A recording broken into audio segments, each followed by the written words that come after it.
ఇది నా శరీరం, మీరు పాల్గొనండి. క్రమం తప్పొద్దు, జారిపోవద్దు, విడిచిపోవద్దు, మర్యాద మరిచిపోవద్దు. దీన్ని పాటించండి, దీన్ని అలవాటు చేసుకోండి. ఇది మీరు కొనసాగించండి అంతము వరకు, తిరిగి నా రెండవ రాకడ వచ్చేంత వరకు మీరు దీన్ని పాటించండి అని ప్రభువారు చెప్పారు. ఇక్కడ బాప్తీసం పొందిన వాళ్ళు ఎంతమంది? మీ కుడి హస్తాలు దేవుని వైపు చూపించండి. హల్లెలూయా, ప్రభు నామానికి మహిమ.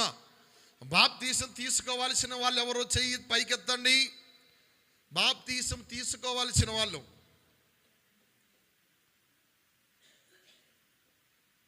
ఓకే, కాబట్టి ప్రియులారా, బాప్తీసము బల్లారాధన గురించి నేను చెప్తున్నాను. క్రీస్తు రక్తము చేత కడగబడాలి.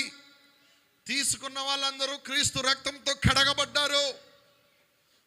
నువ్వు కడగబడింది మామూలు రక్తం కాదు, గొర్రె పొడేల రక్తం కాదు, మేకపోతుల రక్తం కాదు, నాటి కోడి పుంజు రక్తం కాదు, బాయిలర్ కోడి రక్తం కాదు, మనిషి రక్తము, దేవాది దేవుని ప్రధాన కుమారుడి రక్తం. యేసయ్య రక్తంతో నువ్వు కడవగబడ్డావు, విలువ పెట్టి కొనబడ్డాం. హల్లెలూయా.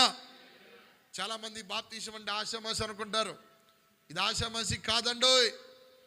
ఏమండోయ్, ఇది కాదండోయ్, అంత ఆషామాషి కాదండి. విలువ పెట్టి ప్రభు కొన్నాడు. దేవుని బిడ్డలం, ప్రభు వారసులం, ఆయన పోలికలో ఉంచడానికి నీవు ఆయన బిడ్డవని గుర్తుపెట్టుకో. బల్లారాధన రోజు ఒకవేళ మందిరానికి రాకపోయినా, నువ్వు క్రమాన్ని తప్పితే